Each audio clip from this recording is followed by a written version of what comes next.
and Chief Executive Officer of Michigan Education Association, Chandra Madafferi, Chief Executive Officer and co-founder of SensCy, and former Governor of the state of Michigan, Snyder. And to moderate the discussion, please welcome journalist and author Devin Scillian. Thanks, friends. Please have a seat. Thank you all very much for being here. I have started each of these WTF sessions by explaining that originally we did plan on using the currently understood iteration of WTF, but we decided it really wasn't quite forward-looking enough. So it's now, what's the fix? And the statistics and the video that you're about to see kind of, I think, draw up the challenges ahead of us.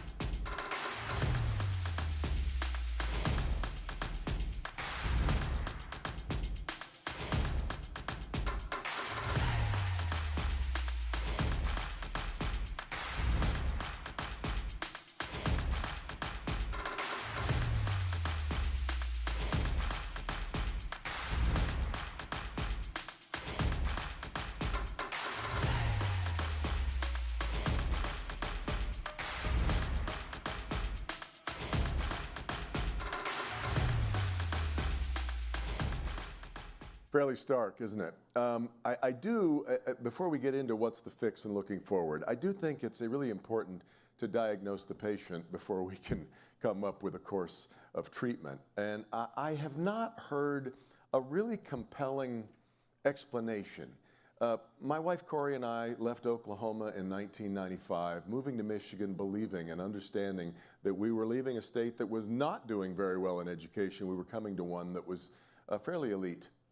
And so maybe it was my arrival that precipitated the crash, I don't know.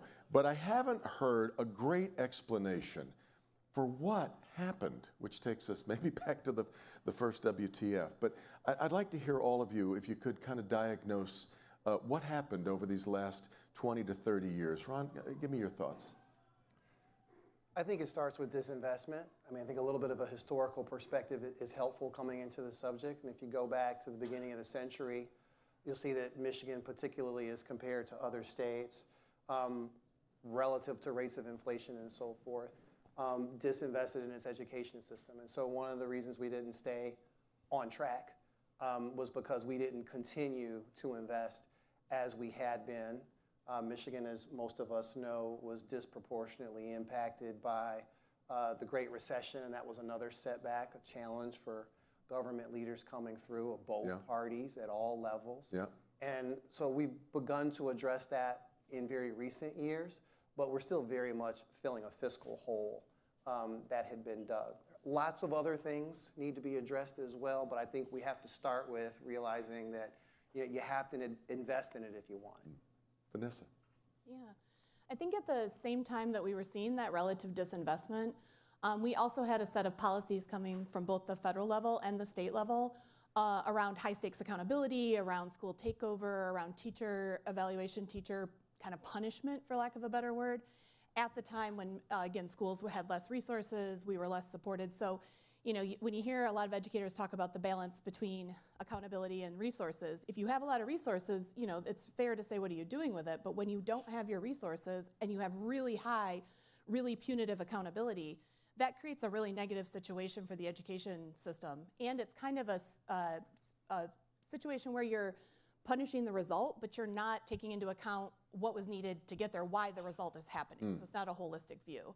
I think the other thing that we did is in 2006, we adopted a set of graduation requirements, the Michigan Merit Curriculum, which were intended to really raise the bar for all students, and that was a great goal. And in some ways it did. But it also, over time, I was very focused on the classes you need to take to go to college, which is incredibly important. But 20 years later, we realized it's too much of a one-size-fits-all model. It doesn't help connect kids to all their futures. And kids don't learn only in class. They actually learn a lot of other places. So I think something we did for good reasons, it has not paid off for us in the same way, along with that disinvestment and that punitive accountability. Yeah. Chandra, give me your diagnosis here. Well, it's like when you go to the doctor and you get that diagnosis, you have to look back at your behavior that got in that first place and think about what do we need to change it. And just watching that video to the audience, which I haven't seen before, kind of brings me a little bit of trauma, honestly. I was a classroom teacher and I was a special ed administrator for 15 years. And in my program, multiple districts in Oakland County sent students 3 years old through 26. And so I saw this as an educator and as an administrator. And I appreciate my colleagues. If we have three legs of a stool, yes, the cuts of education were very deep, and it was over multiple decades and more than one administration, of course. And then all of the standardized testing, that took a lot of joy out of education. I mean, we really had to like buckle down and change what we were doing. I mean, there was a space where we were cutting so deep that, you know, people were getting laid off and people had to go back to school and get different certificates. We canceled CTE programs and all of these things that really did kind of take the joy out of the space of learning. But I also think in this way that we're here, there's two pieces. In the teacher space, all of that is there. There was a shaming of educators, and I believe, and blaming of educators, specifically teachers. And so, you know, in 1 year, and I'm not married to a teacher, but if I were, you can just double the numbers. I took a $400 pay cut, basically, because I had to now pay for benefits that I never had to. We were frozen on steps for multiple years. There are teachers who have lost hundreds of thousands of dollars. And so what happened really is we have a generation now of teachers that told their kids, please don't become teachers. Or if kids in the class said, I really want to, they say, please don't. Mm-hmm. And so that was one leg. And so what we have right now is, unfortunately, in a lot of spaces, we have substitutes that are sitting in classes and they're not the best and brightest in front of kids. But from the student standpoint, I think we have buried them with standards that are unrealistic, and we've really taken the joy out of learning, which we see probably in some attendance things. And I just think that it's a culmination of issues. I'm sad that we're talking about it, but I'm not surprised we're talking about it because we've been talking about it for a long time. So thank you for the opportunity in raising this, but it is multi-layered from education to finance to the educator to the families at home. Yeah. Governor? Well, let me give a little bit different perspective, and I'm not the educator here, I'm the nerd. The educated. Hopefully. If you step back and look at one of the things, and I mentioned this to you, Devin, is I'm not sure the educational system is the biggest part of the issue in the sense that we're doing the same thing we've been doing for 120 some years. If you go back to our system of education, it's still about seat time. It's still about one class, one teacher, and the bell going off. And I think, if anything, the world's changed, and that system doesn't work well in the world of today. And I'll ask you, how many of us worked at McDonald's at some point in our life when we were young? Many of us did, or a place like that. Back in those days, you actually had to know how to add, right? Does a kid working at McDonald's know how to add today? No, they push the right button because they don't have to know math anymore. Same thing in terms of writing. They use this keyboard. How many of them can print or actually do cursive writing? So in a lot of ways, I would contend we need to reform things that we've left in place for 120 years. No, you're not telling me those skills aren't necessary. That we shouldn't learn math because the keyboard can do it for us. No, we should learn them. But I'm saying in the context of how it gets applied and used, the world has changed a lot. And the educational system didn't keep up with the changes in the world.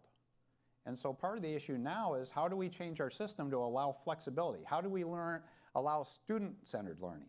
For example, think about this, is too often, and again, I'll leave it to the educators to confirm it or not, but too often teachers are sort of told, you got to move at the average pace for the average student, and you got to keep moving. What happens? You have kids that are lost at one end if they miss something, and they don't have enough time. I feel sorry for the teachers. They don't have enough time to go help them. You have other kids that are bored. They need to be challenged more. So we've created an environment where we end up with a lot of lost and bored kids rather than saying, let's make it flexible. Let's let them learn at their own pace, and let's put the resources in. Again, there's a resource question, but let's let them go at their own pace in their own way. And be successful that way. I guess I feel duty bound to point out, I mentioned those 20 to 30 years, 8 of them, you were governor. So take me back through whatever frustrations you had or whatever reflections you have now on what we should have been doing and didn't. Yeah, well, just as a governor, and again, governors have a lot of cool things you get to be in charge of. Education was not one of them. Again, there's the State Board of Ed and things like that, and I think that's a problem in our system. Is that a flaw? Okay. Yeah, and I've talked about that, and I think a lot of people have. We haven't done anything about it. But I'll give you an illustration of the frustration that I saw in some cases. One of the first coolest programs I ever did as governor was FIRST Robotics. It is a rock concert for nerds. If you ever know anyone that is FIRST, it's incredible. And if you ask the high school kids what was their greatest experience in high school, they will bring up FIRST. And the ironic part is because of seat time and the rules in place, to my knowledge, I didn't know of one school district giving credit to someone for doing FIRST Robotics. Their very favorite program, the coolest program they were working on, they were spending hours and hours, more than football players were playing or any sport were playing on their team. They got no credit for it, but they were still doing it. And so that's what I'm saying about self-paced learning and engagement. These kids love doing this stuff. Yeah. And they were learning critical thinking, teamwork, all those extra skills in addition to the academic subjects. Yeah. And we made Michigan the greatest state in the nation for FIRST Robotics. We have over 500 teams. We're well beyond California. That's the kind of cool stuff. Shouldn't we be having great teachers empowered with the right tools, working with the kids, doing that kind of learning? Yeah. Yeah.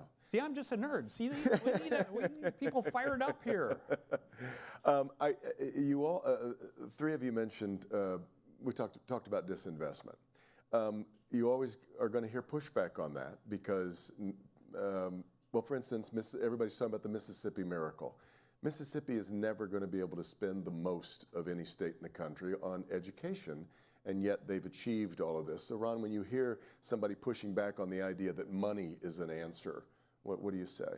That it's only part of the answer, and that you need consistency on top of it. You need officials at all levels of government and citizens aligned with one plan and sticking to it and investing in it year after year, tweaking it year after year, and being patient with the improvements. One of the things that I'm not hearing often about the Mississippi situation, and yet which we've heard Superintendent Wright say, is that they didn't really see results for about 6 years. Yeah. And she has talked about some of the political infighting that it took to stay on track until they started seeing results. And then it was easier to get the legislature to give a little more money. Then it was easier to have a harder conversation about what does accountability look like. We need to pick a path, and there's a lot of data that helps us know what the right path can be and commit to staying on that path, red, blue, whatever.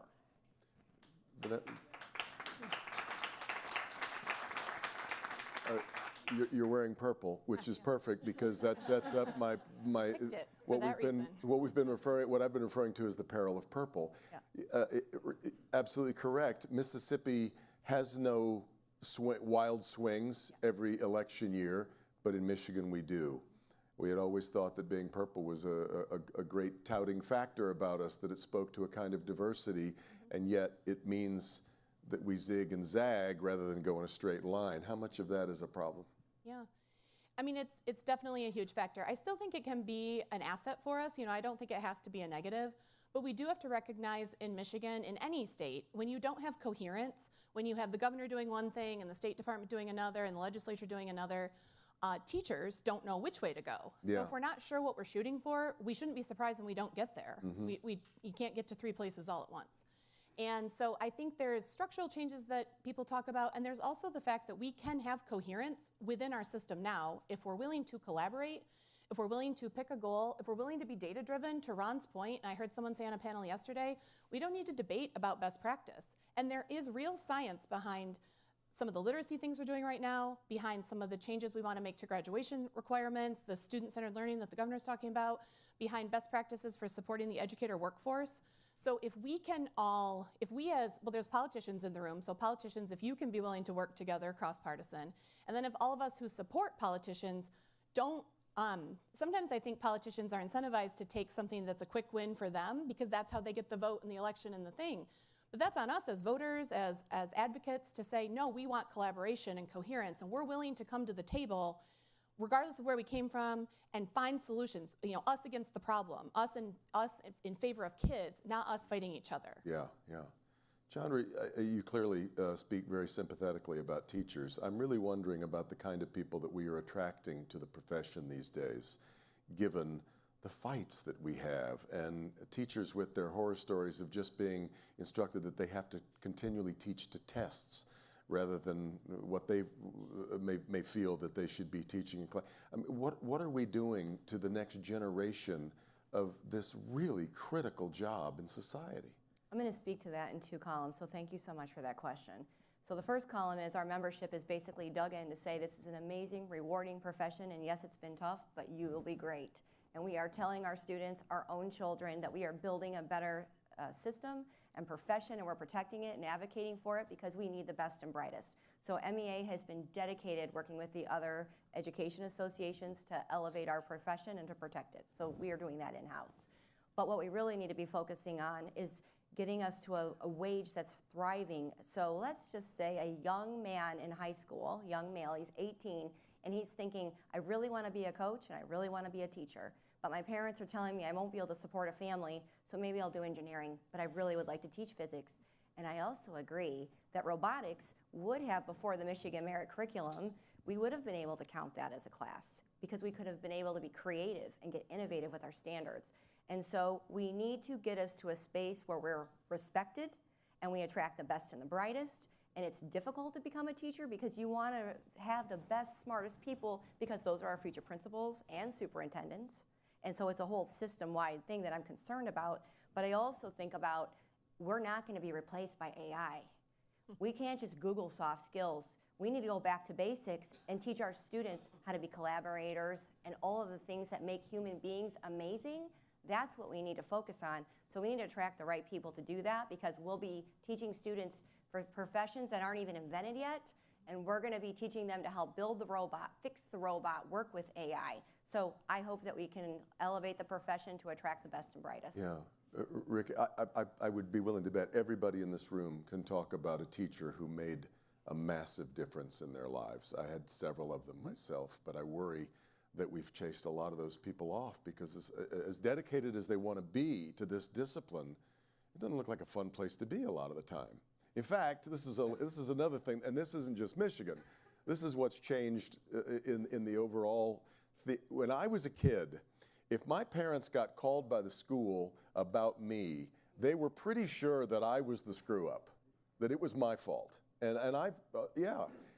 Today, I think that a lot of parents want to push back, and they've decided that the school's wrong. Is am I overgeneralizing? I think you could be, because again, I think parents have a lot of belief in their local schools. They'll challenge the whole system, but the school that their kids go to, they want to be supportive. They want to support the teachers in that school traditionally. On the macro basis, it's an issue. But teachers make a huge difference in people's lives. And again, that's where it made a difference in my life. One of the reasons I'm so passionate about talking about this stuff is the nerd thing, because there were teachers that went above and beyond. Yeah. Because I wasn't always an RPA guy, believe it or not. I was one of those kids you didn't Not necessarily always relentlessly want in class. positive. Yes. So, but at the same time, you found teachers doing extra things to make you successful. I had 7th, 8th grade. You wouldn't normally have it, but I was interested in chemistry. So my teacher said come after school, and he brought his college chemistry books in and spent time going through that. I mean, that's the kind of thing that makes a difference. The biggest one in my life was 8th grade drafting, and drafting is normally considered like a CTE class. And I'm a huge advocate of getting rid of this two-lane kind of thing. It should all be blurred together. But what happened in drafting class in 8th grade is they came to me and said, we need a map for the future kids in this school, in my junior high. And they said, the new part has a blueprint. The old part doesn't. We don't even have blueprints for it. They said, would you like to draw the map? And I said, okay. They gave me a tape measure and some blueprints and said, go do a scale drawing of the school. And I did. But think of the confidence that built in me. Yeah. And the fact that they trusted me and they were there to counsel me.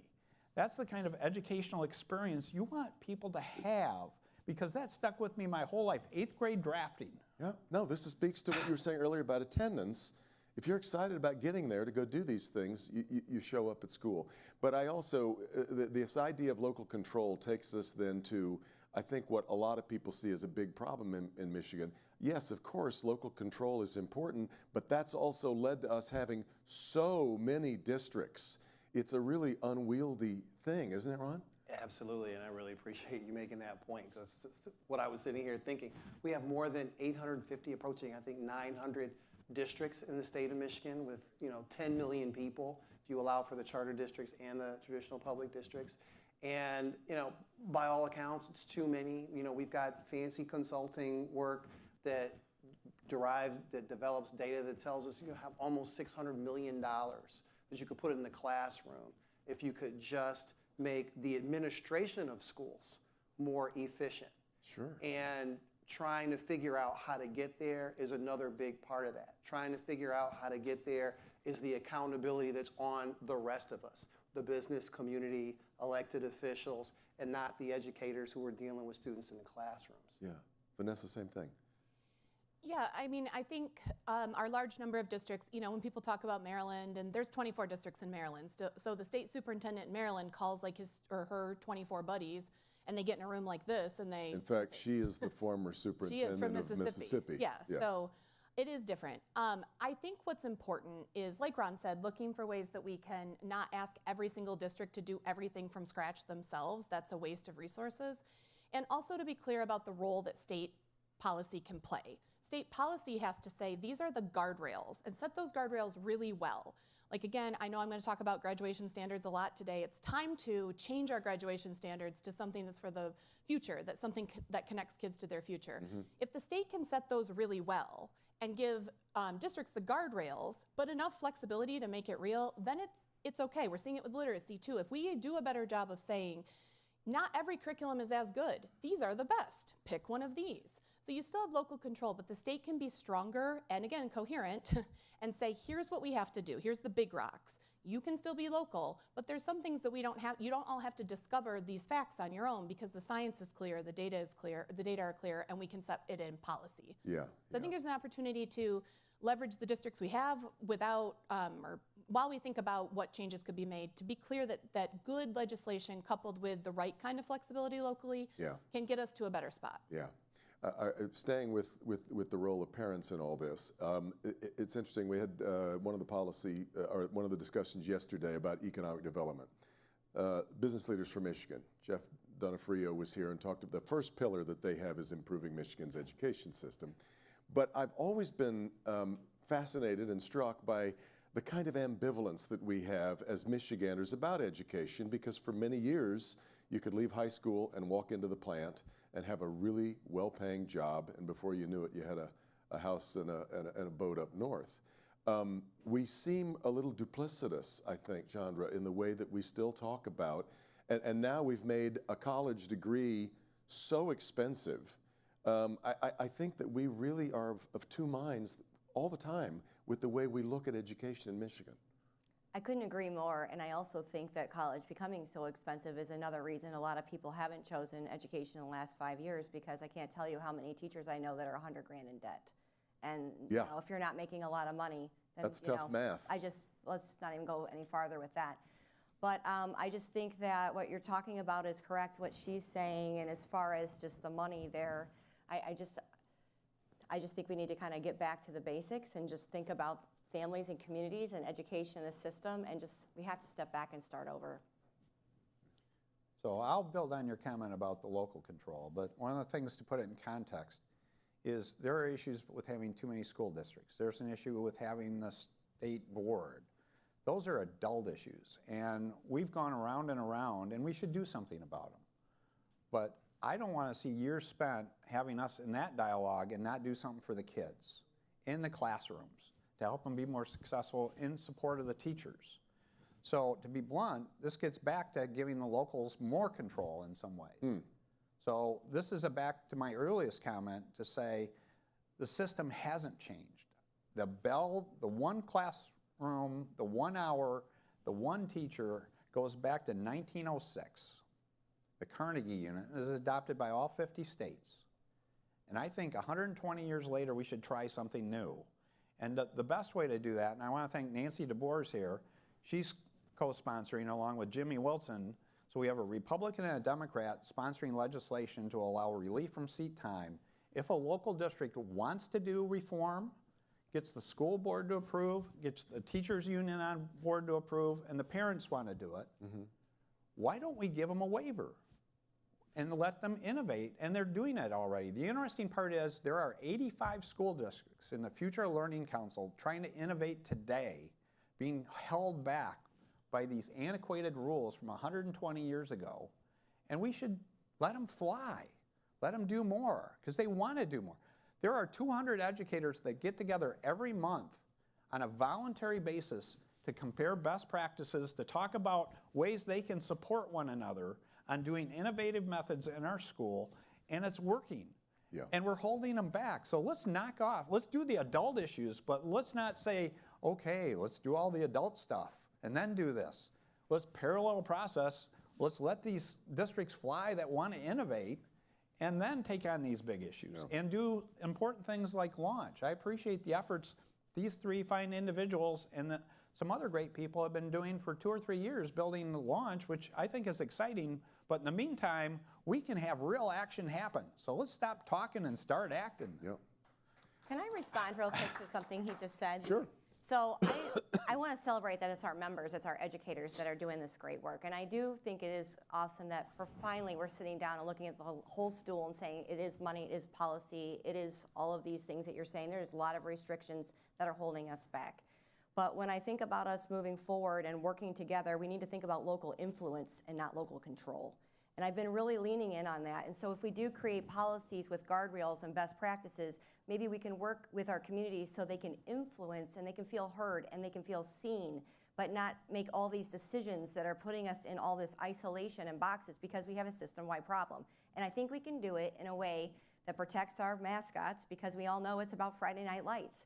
And so if we can back away a little bit, take care of the administration, we'll free up a lot of funds, and we cannot look at it purely as consolidation, but find a way that parents can be involved in local influence instead of control. I think we can then work on the whole system. Okay, yeah. I want to stay with the grown-up problem for just a second, though. If we've got so many people agreeing there's too many districts, and I fully get, of course, that a school district generally doesn't try to put itself out of business. But if we realize that we need consolidation on that, if we need a different kind of governance over education in the state, where do you sense the resistance is coming from? Well, again, Chandra actually gave the best illustration. I learned this as governor early on. Never assault a mascot. Rule number one is you can change, because I always gave people the illustration. Think about the school districts and how many people pay any attention to what's on the side of the school bus, the school district name. It doesn't mean a whole lot to you. But if it's associated with a mascot, then it's a big deal. So we actually provided resources in the past to help promote consolidations between districts. And there is a lot of money that could be saved and a lot of good work. Again, we've got intermediate school districts. We got layers of districts and getting more rationality there.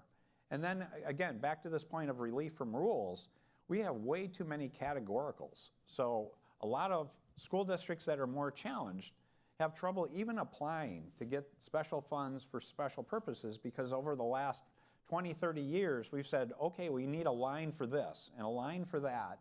And I've had a lot of superintendents tell me it's not worth filling out all the paperwork. By the time we spend the money to do the paperwork, we're actually losing money. Yeah, yeah, yeah. I'd like to move into the reading problem. This is, of course, my own bailiwick as a children's author. It breaks my heart when I look at what's happened to reading scores. The idea of, I don't know, reading has kind of come under a weird sort of malaise, and I'm really curious to let you all, especially those of you who've spent time in the class, talk a little bit about what's a prescription for getting reading back to where it needs to be in Michigan. Ron? I'm going to defer to the Okay, the experts teachers. on I was going to go down the line, I am but supporting the educators in that part Sure. of the Launch Michigan agenda. Oh, good. Vanessa? Well, Ron gets the Board Member of the Year award. I've the best board members. No offense to any other board members. So Launch Michigan has a platform called Every Child Reads. It very much aligns with the governor's Every Child Reads platform, which actually says we need the right curriculum, we need every educator trained, we need assessments that make sense, data that's used to find places where more help is needed, and a system that supports it. The thing about as literacy scores have fallen, not just here, but in other places, everybody's looking for the magic silver bullet. And actually, there isn't a magic silver bullet. There is making sure that teachers know how to teach reading. And we had, for a lot of reasons, we'd gotten away. There were the reading wars. There was debate about where to go. Again, a lot of things got us to a place where teachers weren't getting structured training in the way that they needed to, and not enough teachers. And then it was, again, this curriculum problem. There are, I think at the last EPIC study, there were over 400 reading curricula in use in Michigan. Just spoiler alert, they're not all good. 400. 800 districts, 400 different curriculums. I never say that right as a plural. I'm sorry, I apologize, whatever it is. I don't get it right. But they can't all be good. And when you think about a local district, not every local district has a curriculum expert, a data and research expert, or time to go read the meta-analyses of every single quality study and parse through that. So as a state saying not all 400 are good, these 10 are good. These 10 teach science of reading.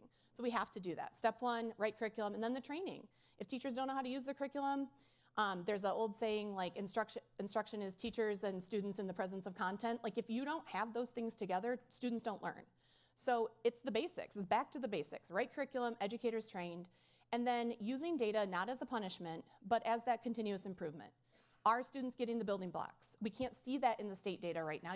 The state data, and I worked in assessment for a long time, so state data is post-mortem. It happens after the fact, and you're like, wow, it went poorly. Okay, that's great for looking back, but in the middle of the school year, you need that responsive data to say, you know, Timmy is getting the skills.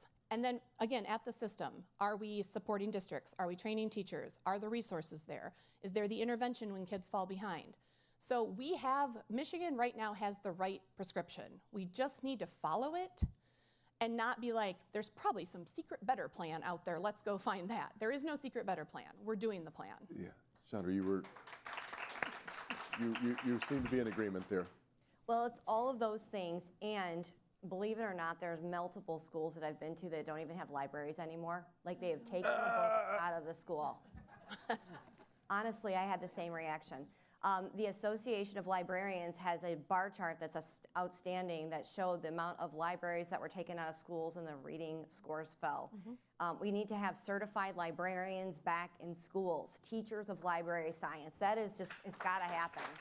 And the understanding that library science is being a librarian is a profession. These It's a are not master's degree. babysitters. It's a master's degree, that's It is right. not somebody who checks out books with the Home Depot paint stick, That's okay? right, that's right. And that's what I think that it has, well, it has, we know.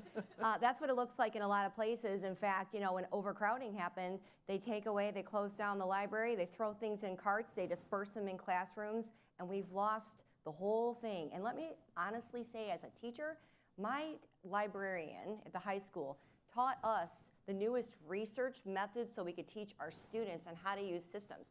They're the ones that taught us how to catch them using AI before it was really the AI that we knew about. And so we need to get certified librarians back, but that is in that education pathway where you have highly amazing trained teachers who then say, you know what, I think I'm ready to grow and I don't want to be a principal. Maybe I will be a school counselor or a social worker or a librarian, and then they have the money to be able to afford to borrow to go to get your master's degree because they know that eventually they'll make a little more to pay it back. And that's exactly what it looked like for me and most of my colleagues. So if we really want to fix reading, we need to do all of that. But back in the schools, we need to get books in kids' hands and maybe away from all these devices. I'm just saying, we got worse with COVID, and some of it's still there because it's cheaper for a district to give a kid a Chromebook than to give them actual materials and books. And so we just need to, again, go back to basics. Well, I completely agree. It's funny, I know that we all worried about what the onslaught of the digital, all those ones and zeros was going to be with streaming and TV and movies and all these screens that everyone around. But I insist books remain the most powerful medium we have. Nobody's trying to ban TV shows. No one tries to ban. it was so quaint. Back in the 90s, we were trying to, remember the song Cop Killer? Everybody wanted to ban Ice-T's Cop Killer, and that lasted about 5 minutes, and now for 20 years he's played a cop on TV, which is kind of funny. But books really are, and that goes hand in hand. Appreciating and respecting what a book is means appreciating and respecting what reading is all about, if I could get off my soapbox for a second. The title of this panel is also Education Reimagined. So I wanted to let each of you talk about, if you could strip education in Michigan down to the studs and rebuild it, because maybe that's where we are, given where we show up in these national rankings right now, what would it look like? Ron, take me through rebuilding and reimagining education. You know, I'll talk to the part that goes to the interface between employers of people and the education system. Yeah. So, you know, at my firm, we employ about 2,400 employees. All but about 500 or 600 of them are hourly wage employees. And so, you know, the importance of having people come out of the high schools ready for work. You know, the governor referenced, you know, basic math skills. We've talked a lot about reading skills. Those things really matter for employers when you're thinking about the cost to train people, whether they are building systems that are going to go on automotives, as you know, automobiles as they do at my firm, or whether they're doing something else. And so I think better collaboration between what employers need and what is coming out of the schools, so that both sides are better informed about the challenges and the white space areas of the other, would be really, really helpful. You know, I see similar employers in the room, and we talk a lot about working with workforce development professionals. And we've talked a lot to professional educators about, you know, we can teach them how to make car parts, but people have to know how to work on a team. They have to have some respect for authority. I need them to come stand on the assembly line at 6 a.m. Yes, even if there's snow on the ground, because you know what? Ford wants to make those F-150s. Yeah. You know, Mary Barra wants to make those Chevy Traverses. And so just, yeah, I think we've lost a lot of the culture of work amidst all the other problems. And some of that is related to the specific academic skills. Yeah. But like all the things that educators do to get young people ready for life, and how do we assist in that space, I think is what I'd like to see if I could contribute to the fix. If you knock it down. Venessa, you're starting from scratch. What do you do? Yeah. You know, the governor actually alluded to this with the 120-year-old Carnegie unit and how we count time and what learning means. So I'd like to be even a little bit bolder. I don't want to just waive it for a few. I think we need to rebuild it for everybody.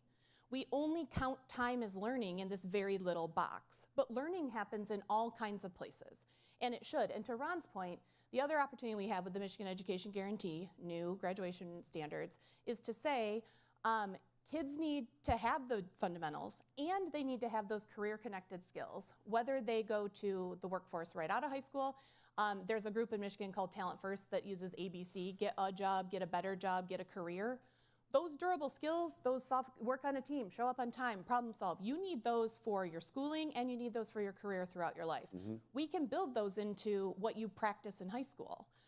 We can do a better job with making sure every student has a career-connected experience. And these are things we can do for everybody, and we need to. So my reimagine, my build it from the ground up is to find a way to break, and it's deep, it's in the data and it's in the funding, but break the tie between learning only happens when your butt is in that seat in a class called math, and actually focus on mastery of the skills that you have to have, both academic and durable. If you can get there, that's your diploma, and lots of demonstrations of it. Again, we can still give a standardized test for some things, but you don't demonstrate teamwork by taking a test. You demonstrate teamwork by solving a problem, first robotics or something like that. Right. We can do this. 30 other states are updating their graduation requirements. We don't want to get behind again. So the time is now to do this for everybody. Yeah, that's great. Chandra? I would like to develop a space where students were encouraged to feel safe enough to take risk and be okay with failing. And I have just seen so many students not even wanting to try. Even my own son, who had a 4.0 grade, he wanted to be perfect all the time. And I said, Anthony, great things happen when people make mistakes, because you learn and then you do better, and maybe that next idea is the thing. So I would allow failure actually to be okay through the whole system, because it is just part of growth. So that's the first thing, because you have to be able to test, fail, innovate, fix. And so that would be the whole thing right there. I would think about spaces where kids took risk again. When I went to Norway, I was blown away. I went to what's called Barnehagen, which basically means daycare and preschool, and they had, it was crazy, a table with nails and hammers. And I'm like, wow, what is this? Oh, it's for our 3- and 4-year-olds. Can you imagine us having 3- and 4-year-olds doing hammers and nails? And then there was a little boy that went in there and he's like banging on the hammer and nails. And I said, obviously, well, what happens when they hurt their thumb or their finger? And the teacher, who was a male with a master's degree, and what was really crazy is in the younger grades, most of the men were there. And they were teaching them reading, outdoor science, work skills, all kind of things. And he just said, he won't do it again. And I was so blown away by that, because not only as a society, as adults we're scared to fail, we're teaching that to our children, where we need to go to standards-based and think about learning is not about the test on Friday. So let's say a test is made up of 3 parts. Okay, first 2 parts, I did great, I bombed on the 3rd part. I should be able to kind of go back and practice and relearn, and then reassess that knowledge. That's a system-wide thing that we're learning and we're thinking and we're teaching. If we can build that through the whole system and take off a lot of the handcuffs that we have, for sure, I agree, then I think we'll have done some really great work. That's great. Governor, this I think is your sweet spots question, because this is what you're already talking about, is you do want to strip it down to the studs and start over, I think. Yeah, well, it's allowing innovation to happen. And again, teachers, parents, the community understands how to come up with really cool ideas. And FIRST Robotics is a great illustration. Those of you that don't know FIRST, it's not about just building robots. They have to learn presentation skills. They have to market the team. Right. They have to go through all the skill sets of basically running an enterprise. So that's a great illustration. But I've been visiting these schools, and it's wonderful to see what some teachers are doing incredible things. I was in Concord schools, and that's not a district that has a ton of resources. But I'm in their high school, they take me to the cafeteria. Why do they take me to the cafeteria? They have a hydroponics garden growing in their cafeteria. They're growing the lettuce for the salads and the herbs for the salads in the cafeteria. And the kids, it's their biology class. And these kids are pumped up about growing this stuff. So how many kids do you ever see big grins about doing biology? These kids were all fired up. And that's the kind of thing you can see that's possible. And you look at other illustrations of how you can take these things into the classroom and make them happen. But I also, for all the business people here, we need the business community to step up. As we bring these to the table, it can't be left again to say supply comes out, it automatically comes out through great educators. We need our business community, where the jobs are, to be more involved and active. And I'll give you one great illustration. I stopped in Port Huron one time to visit this company, and they had brought on like these 4 high school interns. So they weren't getting credit, but they were, you know, it was a work experience. And these 4 kids, they said, we're going to give you some projects to work on. And they didn't know if the kids would ever do anything. Well, the kids went out and won a $400,000 bid. Think of that. They won a $400,000 bid for this small company in Port Huron. These guys were pumped up because they proved they didn't know they couldn't do something. That's right. And with the right support, again, teachers or supporting resources, they did something incredible. That's the kind of thing we need to unleash and harness and let them grow and flourish. That's our future in Michigan. And I tell people, this is an education discussion. And it starts with education, and it needs to be the priority. But we should stop and recognize the economic prosperity of Michigan, our future, is going to be based on how successful we are at this topic. The place that does the best at making innovation happen, creativity happen, student-led learning coached by wonderful educators is going to be the most successful place, because that's where companies are going to gravitate, where these cool jobs and opportunities are going to be found, because they're going to go after the talent. We need to make this happen. So if you take your WTF list and all those stats besides education, one of the best ways long-term to make all those numbers go up is to do this. for many, many years. I think I've been coming up here for 30 years now. Education's been discussed pretty much every year, and it reminds me of what Mark Twain used to say, everybody talks about the weather, nobody does anything about it. I'm really, really hopeful that, that these thoughts and these conversations this week have catalyzed some action. Can I say a word about that? Of course. Because I've heard that comment a lot up here this Yeah. week. And I actually feel good about the increasing intensity and seriousness of the education policy discussions here at this conference. I think that's the right word, intensity. I've missed 2 years in the last 16. And a lot of things are competing for attention with the state's, leading public officials and leading business officials. We talk about economic development, tax reform, other things have been big. But over the years, we talk about education every year, but it's gotten louder and louder and louder. It's dominated more time on these stages. And a lot of us who are spending a lot of time in civic spaces working on these issues have been saying for the last 2 years, our time is coming. And so I really do think that our moment is finally at hand. This is the issue. All the gubernatorial candidates are talking about it. Mayor Sheffield's talking about it. I think everybody gets Michigan's increasingly in trouble. It's, not just the hard Scrabble places, it's everywhere. And this is our ticket. This is our opportunity to leapfrog out of it. So, we've been talking about it for a long time, but I don't think it's been fruitless conversation. Jump in real quick. Yeah, the point I would add, and I agree with everything Ron said, which I think is great, but I would take it one step farther. The intense talk is wonderful, but we need to get a dashboard up, a scorecard up that says, did we get this done? Did we get this done? Did we get the reforms we're trying with innovation districts done? Did we get the science of reading done? Did launch get done? And that board should be up when we walk out of here and when we walk back in next year. If it's red or green, if it's red, don't be talking about a bunch of other stuff. Let's talk about, let's get it done. So we need to start moving from just intensity to results. And we need to have more of an attitude to say, we don't accept just having really great discussions. I'm tired of really great discussions. We need real results to be showing up, and we should be holding ourselves accountable. Did we deliver or not?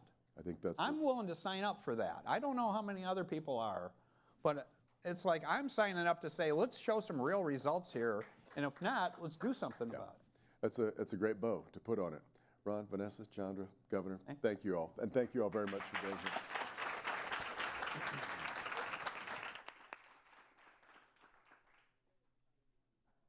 Distinguished guests, please make your way to the theater for the next session.